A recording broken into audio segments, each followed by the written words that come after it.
Dans une petite ville nichée au cœur de champs vallonnés et d'une campagne paisible, une journée apparemment ordinaire a pris une tournure extraordinaire lorsqu'un agriculteur local a déterré un objet mystérieux dans son jardin. Ce qui n'était au départ qu'un simple travail de jardinage est rapidement devenu le sujet de conversation de la communauté lorsqu'il a découvert quelque chose d'incompréhensible.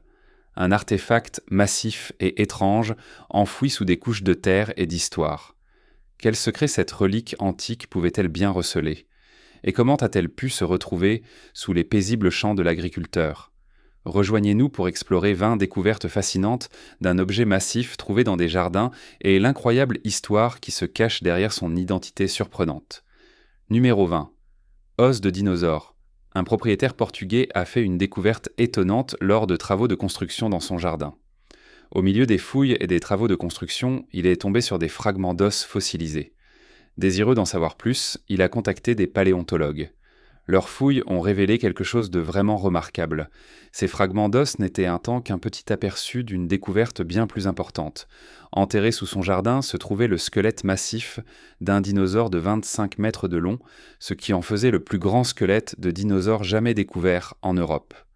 Cette incroyable découverte a débuté en 2017, lorsque le propriétaire a remarqué les os fossilisés. Après avoir contacté des experts, des fouilles approfondies ont débuté, révélant d'autres parties de cet énorme dinosaure. Les chercheurs ont identifié le squelette comme celui d'un sauropode, un géant herbivore doté d'un long cou et d'une longue queue. Ce dinosaure mesurait environ 12 mètres de haut et s'étendait jusqu'à 25 mètres de long. Les sauropodes parcouraient la Terre il y a environ 160 à 100 millions d'années, de la fin du Jurassique au début du Crétacé. Cette découverte a offert aux chercheurs une occasion unique d'en apprendre davantage sur ces créatures colossales qui dominaient autrefois notre planète. Cette découverte a non seulement enthousiasmé les scientifiques, mais a également permis de mieux comprendre le fascinant monde préhistorique. Numéro 19. Poupée hantée. À Houston, une famille Source a été confrontée à une situation étrange et inquiétante concernant la poupée de leur fille. Offerte à la fille d'Emily Mia pour Noël en 2013, la poupée semblait ordinaire au premier abord. Cependant, elle a rapidement commencé à afficher un comportement étrange. Capable de chanter et de parler lorsqu'elle était activée, la poupée a perturbé la famille en émettant des sons même éteintes. Ne parlant initialement qu'anglais, elle a progressivement alterné avec l'espagnol, ajoutant à l'atmosphère troublante. Craignant un dysfonctionnement de la poupée, le mari d'Emily s'en est débarrassé en l'emballant dans un double sac et en l'enfouissant au fond de leur garage, veillant à ce qu'elle soit emportée par le camion poubelle. Ils pensaient le problème résolu, mais ont eu la surprise de la voir réapparaître mystérieusement dans un banc en bois dans leur jardin. Non pas une, mais 2 fois. Convaincue d'un phénomène surnaturel, Emily s'est tournée vers les réseaux sociaux pour obtenir des conseils, marquant la poupée avec les marqueurs distinctifs de sa fille à chaque retour afin de prouver qu'il s'agissait bien de la même, éliminant ainsi la possibilité d'une farce ou d'un remplacement. En dernier recours, Emily a envoyé la poupée à un ami, Chris Hogan, dans le Minnesota, sans révéler son adresse. Malgré les doutes de Chris quant au surnaturel, il a scotché la poupée avec humour au pare-broussailles de sa Jeep pour éviter toute escapade inattendue. Numéro 18. Argenterie d'église volée. Par un incroyable concours de circonstances, 3 objets en argent vieux de plusieurs siècles dérobés à l'église Saint-Pierre et Saint-Paul de Watford, dans le Northamptonshire, lors d'un cambriolage audacieux l'été dernier, ont refait surface dans un endroit improbable, un jardin pittoresque à proximité. La découverte fortuite a eu lieu la veille du Nouvel An, lorsque James Patmore, alors qu'il préparait son jardin pour un déménagement imminent, a déterré les trésors historiques cachés au milieu d'une végétation luxuriante. Ces reliques volées, dont un précieux calice, une fiole en argent ornée et un bol en métal argenté délicatement ouvragé, sont chargés d'une riche histoire remontant à leur don initial à l'église en 1720. Le cambriolage avait laissé la communauté locale sous le choc, car des pièces précieuses de leur patrimoine religieux et culturel avaient été dérobées à la faveur de l'obscurité. Cependant, la persévérance des habitants et les recherches assidues ont maintenant porté leurs fruits. La récupération a eu lieu à Laundry Cottage, rue Church, où les efforts assidus d'un habitant qui nettoyait le jardin ont permis de mettre au jour ces objets inestimables. Malgré cette heureuse découverte, les autorités continuent d'appeler la communauté à rester vigilante et à fouiller les environs à la recherche des pièces d'argent volées restantes. Parmi les objets toujours manquants figurent un précieux plat en orme d'argent, un brevet d'argent distinctif, un porte-pain en argent au design complexe et une rare coquille baptismale en argent et nacre. Numéro 17. Diamant étincelant. L'aventure dans l'arrière-cour d'April Santé, 8 ans, en Californie s'est transformée en une découverte éblouissante lorsqu'elle a déterré une étincelle, elle a trouvé un diamant, en ramassant des balles de golf. D'abord sceptique, son père, Gary Santeanti, a soupçonné que la pierre précieuse était une contrefaçon, peut-être une zircone cubique. Pour vérifier son authenticité, il a effectué une série de tests, notamment en grattant du verre avec le diamant, une méthode classique qui a confirmé son authenticité. Le diamant, désormais confirmé comme étant une pierre précieuse d'un carat, d'une valeur d'environ $1000, est devenu un bien précieux pour April. Elle compte le conserver pour l'instant, même si sa découverte inattendue a suscité l'enthousiasme de ses amis et de sa famille. Cette découverte remarquable ajoute non seulement une touche de glamour aux exploits d'April dans son jardin, mais soulève également des questions intéressantes sur la façon dont une pierre précieuse d'une telle valeur a atterri dans leur jardin. La famille Santi, qui vit dans leur maison depuis 10 ans, reste curieuse de l'origine du diamant. April, né en avril, peut désormais raconter à ses camarades de CE2 une histoire captivante, une histoire de chance et de découverte qui a fait de son jardin un lieu d'émerveillement et de surprise. Numéro 16. Sauver une population de papillons. Tim Wong, biologiste aquatique à l'Académie des sciences de Californie, s'est donné pour mission en 2012 de faire revivre la rare population de papillons porte-queue de Californie à San Francisco. Autrefois abondants dans la région, ces papillons avaient été déclinés en raison de la perte d'habitat et de la raréfaction de leur principale source de nourriture, le porte-queue de Californie. Sans se laisser décourager par les difficultés, Wong a localisé l'insaisissable porte-queue au Jardin botanique de San Francisco. Avec l'autorisation de Wong, il a emporté des boutures chez lui et a utilisé des méthodes autodidactes pour les multiplier. Wong a ensuite construit un enclos grillagé dans son jardin pour protéger les papillons des prédateurs et garantir des conditions idéales à leur reproduction et à leur croissance. Il a commencé avec seulement 20 chenilles et les a élevées sur les porte-queues. Au fil du temps, et enfin, ses efforts testants ont porté leurs fruits. Des milliers de chenilles ont prospéré et se sont métamorphosées en papillons. Depuis 2012, chaque année, de nouveaux papillons sont observés en train de voler, de pondre et d'achever leur cycle biologique, tant dans le jardin de Wong que dans le jardin botanique de San Francisco. Le dévouement et les méthodes innovantes de Wong ont non seulement permis de revitaliser la population de papillons porte-queue de Californie, mais ont également inspiré des actions de conservation pour d'autres espèces menacées. Son histoire souligne le pouvoir de l'initiative individuelle dans la préservation de la biodiversité et la restauration des écosystèmes. Numéro 15. Villa romaine. En 2015, Lark Irwin, un agriculteur du Wiltshire, fit une découverte remarquable en posant un câble électrique dans sa grange. Sous le sol, il découvrit un sol en mosaïque qui laissait présager un héritage bien plus important. Intrigué, il continua ses fouilles et découvrit dans son jardin une villa romaine remarquablement bien conservée. Conscient de l'importance historique de sa découverte, Irwin contacta des archéologues, ce qui conduisit à des fouilles approfondies qui révélèrent une villa datant de l'apogée de l'Empire romain, entre 175 et 220 après Jésus-Christ. J.C. Cette villa n'est pas une découverte ordinaire. Elle compte parmi les villas romaines les plus vastes et les mieux préservées de Grande-Bretagne. Au cours de ces 8 jours de fouilles, les archéologues mirent au jour un trésor d'objets qui éclairent la vie des habitants de la villa et leur mode de vie. Parmi les découvertes, on trouve des sols en mosaïque complexes et colorés, d'anciennes pièces de monnaie romaines représentant des empereurs et des symboles de l'époque, de magnifiques poteries et de magnifiques bijoux témoignant de richesse et de sophistication. L'une des découvertes les plus intrigantes est un petit sarcophage qui aurait contenu les restes d'un enfant, ajoutant une dimension poignante à l'histoire de la villa. La présence d'un chauffage au sol et de vastes cours suggère que cette villa abritait autrefois une famille romaine riche et influente, possiblement impliquée dans la gouvernance locale ou le commerce. Numéro 14. Le plus grand rosier du monde. À Tombstone, en Arizona, on trouve le plus grand rosier du monde, connu sous le nom de White Lady Bangs Rose. Cette plante géante couvre une superficie incroyable de 830 mètres carrés, ce qui en fait la plus grande de son genre au monde. L'histoire de ce rosier commence en 1885. Une jeune mariée écossaise nommée Mary s'installe à Tombstone avec son mari Henry en 1884. Mal du pays, Mary reçoit de sa famille écossaise une boîte de plantes contenant des boutures du rosier Lady Banks. Mary partage l'une de ces boutures avec son amie Amelia Adamson, et elle la plante dans le jardin de la pension de famille d'Amelia.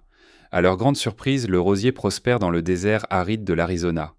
Dans les années 1920, il devient si grand que les nouveaux propriétaires de la pension, James et Ethel Mekea, doivent construire un système de treillage pour soutenir ses branches imposantes.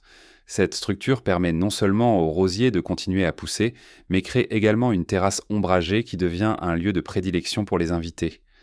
Chaque printemps, le rosier s'épanouit en une floraison spectaculaire, se couvrant de milliers de petites roses blanches. Son parfum, souvent décrit comme proche de celui de la violette, se sent à des pâtés de maison. La saison de floraison dure environ 6 semaines, de mars à avril, et la ville de Tombstone organise chaque année un festival de la rose. Numéro 13, coffre-fort rouillé. En 2018, Matthew et Maria Kalana Emanuel, de Staten Island dans l'État de New York, ont fait une découverte surprenante dans leur jardin. Pendant des années, le couple avait remarqué une boîte métallique sous des arbres, pensant qu'il s'agissait simplement d'un vieux boîtier électrique, et n'y avait jamais prêté attention. Ce n'est que lorsqu'un cerf a endommagé les plantes environnantes qu'ils ont décidé de faire un peu d'aménagement paysager et d'inspecter enfin la boîte rouillée. À leur grande surprise, il ne s'agissait pas d'un boîtier électrique, mais d'un coffre-fort. La curiosité piquée au vif, ils l'ont ouvert, sans s'attendre à ce qu'ils y trouvaient. Généralement, les coffres-forts sans endettés sont destinés à protéger des objets de valeur, mais il est rare qu'on en jette un avec des trésors à l'intérieur. Pourtant, les Kalana Emanuel ont décroché le jackpot. Le coffre-fort était rempli d'argent liquide, de bijoux et d'autres objets de valeur d'une valeur d'environ 52 000 $, dont environ 16 300 $ en espèces intactes. Parmi ces objets, ils ont trouvé un bout de papier avec une adresse. Intrigués sans ce traquement, ils ont retrouvé l'adresse d'un voisin qui avait été cambriolé des années plus tôt. Le cambriolage avait eu lieu la nuit suivant Noël 2011, et le coffre-fort avait été volé, mais jamais retrouvé. Sans hésiter, les Kalana Emanuel ont rendu le trésor à leurs voisins, leur permettant ainsi de retrouver leurs objets de valeur perdus depuis longtemps. Numéro 12. L'antre des serpents. Cette maison a un passé trouble, ses anciens propriétaires étant partis subitement. Aujourd'hui propriété de la Chase Bank, elle a été brièvement mise en vente en janvier, puis retirée du marché en septembre 2009. Elle semblait parfaite pour la famille Sessions. Ben et Amber Sessions pensaient en avoir fait une bonne affaire et l'ont achetée pour moins de 180 000 $. Cependant, peu après avoir emménagé, ils furent choqués de découvrir que la propriété était infestée de couleuvres rayées. Le sol autour de leur maison de Rexburg, dans l'Idaho, semblait infesté de serpents, dont le nombre se comptait par centaines. La situation d'une maison de rêve se transforma rapidement en cauchemar. Les serpents étaient protes partout, grimpant même aux murs, leur présence si omniprésente que les participants pouvaient les entendre se déplacer. Pour couronner le tout, leur eau commença à avoir le même goût que les serpents. La maison était probablement située au sommet d'un hibernaculum, un repère hivernal pour les serpents. Ces reptiles se rassemblent en grand nombre pour hiberner pendant les mois les plus froids.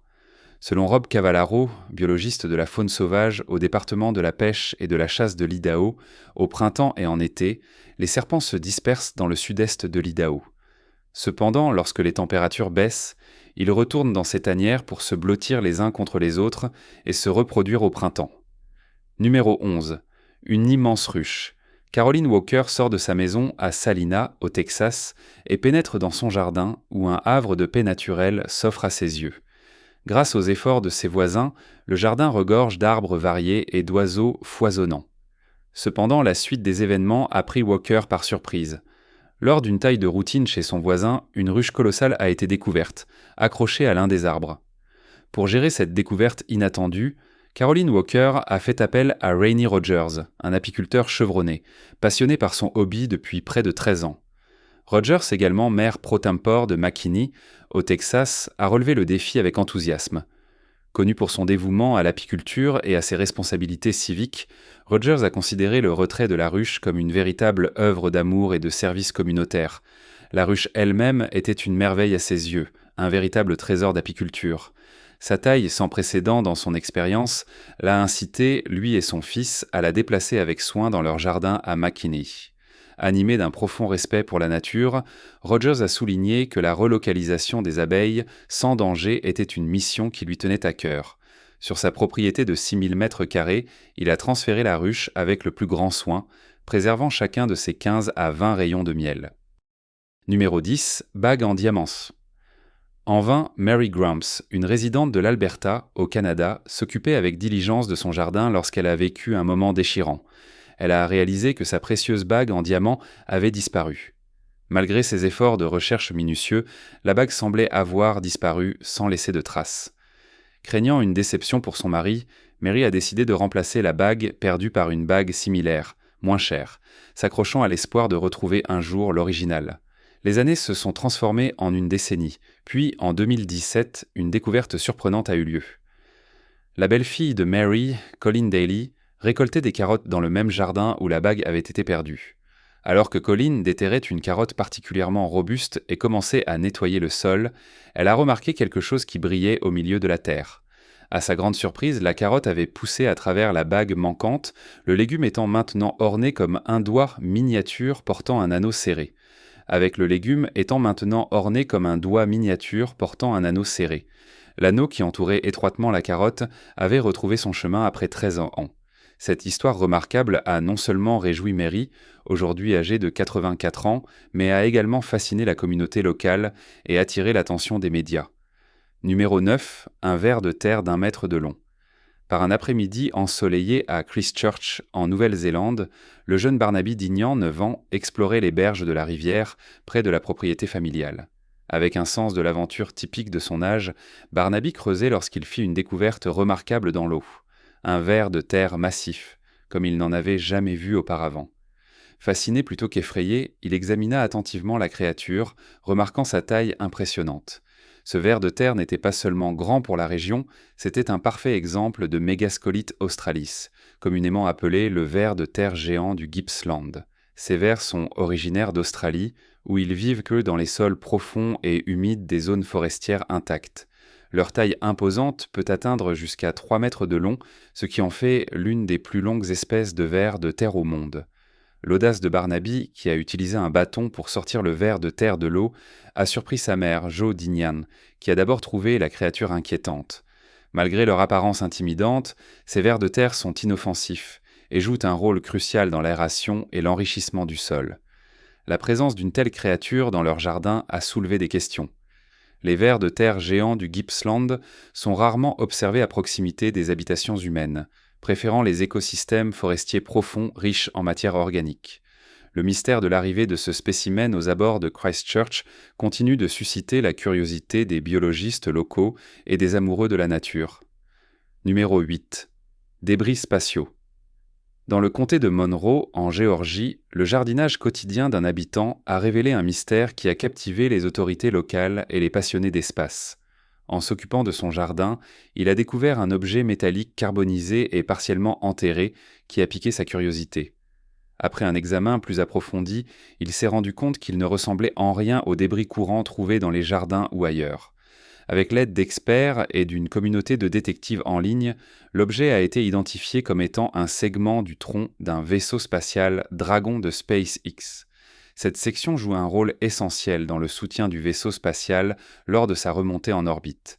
Généralement, ces troncs sont détachés avant que la capsule Dragon ne rentre dans l'atmosphère terrestre où la plupart de ses composants sont censés brûler lors de la rentrée.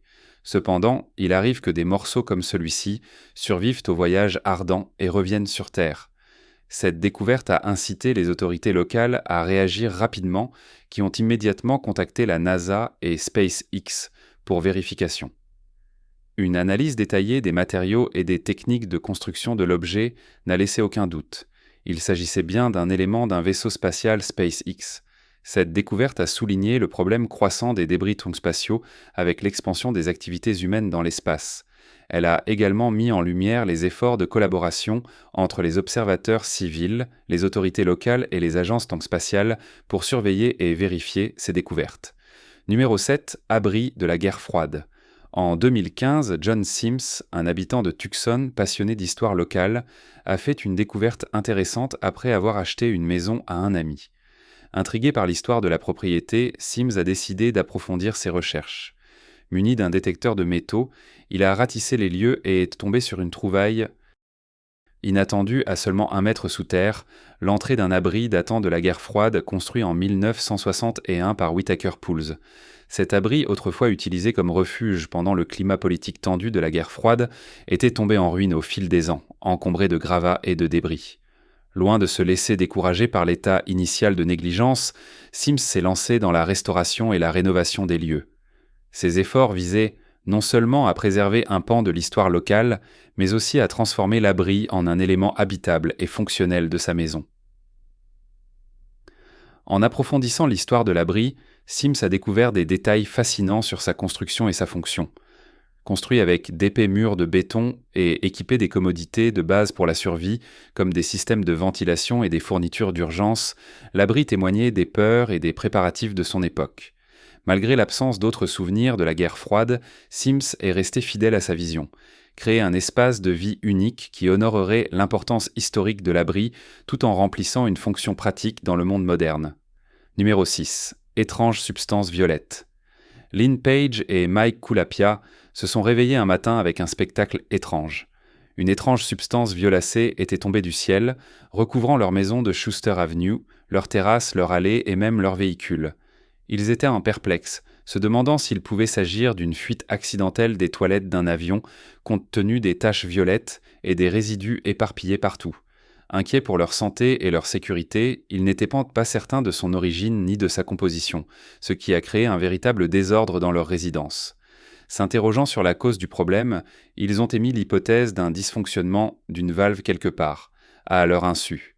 Inquiets d'éventuelles toxines ou infections, ils ont demandé conseil, craignant qu'il ne s'agisse de déchets nocifs provenant d'un avion survolant la région en route vers l'aéroport international de Buffalo-Niagara, situé à seulement 1,5 km de chez eux. Ils ont été rassurés d'apprendre que les avions ne sont pas autorisés à rejeter des eaux usées en plein vol. Les autorités ont plutôt suggéré que ce phénomène inhabituel était probablement dû à des volées d'oiseaux ayant ingéré des bêchons riches en pigments. Cette théorie a été confirmée après qu'ils ont partagé des photos avec la NFTA, le département de la santé du comté d'Erie, et le département de la conservation de l'environnement de l'État de New York. Voici maintenant le choix des abonnés du jour. Au cœur d'une campagne pittoresque, nichée entre des collines verdoyantes et des champs dorés, vivait un vieux fermier nommé Elias. Il cultivait sa terre avec des mains usées par les intempéries et un cœur rempli d'histoires des saisons passées. Par un frais matin d'automne, alors qu'Elias s'apprêtait à labourer son champ, sa charrue heurta un objet solide et inflexible. Sa curiosité fut à son comble. Elias appela ses voisins pour l'aider à déterrer l'objet mystérieux. À chaque pelletée de terre, la forme émergeait, une sphère métallique colossale, scintillant au soleil. Sa surface était gravée de motifs complexes qui semblaient raconter l'histoire d'un monde lointain. La nouvelle se répandit comme une traînée de poudre dans le village, attirant des foules avides de découvrir cette énigme venue d'un autre monde. Les spéculations allaient à bon train. S'agissait-il d'une relique des temps anciens, d'un artefact oublié ou de quelque chose de bien plus extraordinaire ? Au fil des jours, des experts arrivèrent, examinant la sphère avec fascination. Pourtant, ses secrets restaient insaisissables. Elias, devenu une célébrité malgré lui, se retrouva emporté dans un tourbillon d'interviews et de suppositions. Malgré l'attention, il garda les pieds dans sur terre, les yeux rivés sur le mystère qui avait atterri dans son jardin. Par une nuit d'orage, alors qu'Elias était assis près de la sphère, écoutant la pluie tambouriner à sa surface, un léger bourdonnement résonna dans l'air. Surpris, il vit la sphère se mettre à luire doucement, révélant des panneaux cachés qui s'ouvrirent dans un murmure. À l'intérieur, niché parmi un lit de cristaux scintillants, se trouvait un message, une salutation dans une langue inconnue, gravée en écriture lumineuse. Émerveillé, Elias comprit que cette sphère n'était pas une simple relique, mais un messager venu d'un autre monde. Avec le temps, à mesure que les origines de la sphère devenaient plus claires, Elias choisit de préserver son mystère, transformant sa ferme en sanctuaire pour ceux qui cherchaient l'émerveillement dans l'inconnu. La découverte d'Elias pourrait-elle révéler des liens entre notre monde et des royaumes au-delà de notre compréhension ? Partagez votre avis dans les commentaires ci-dessous.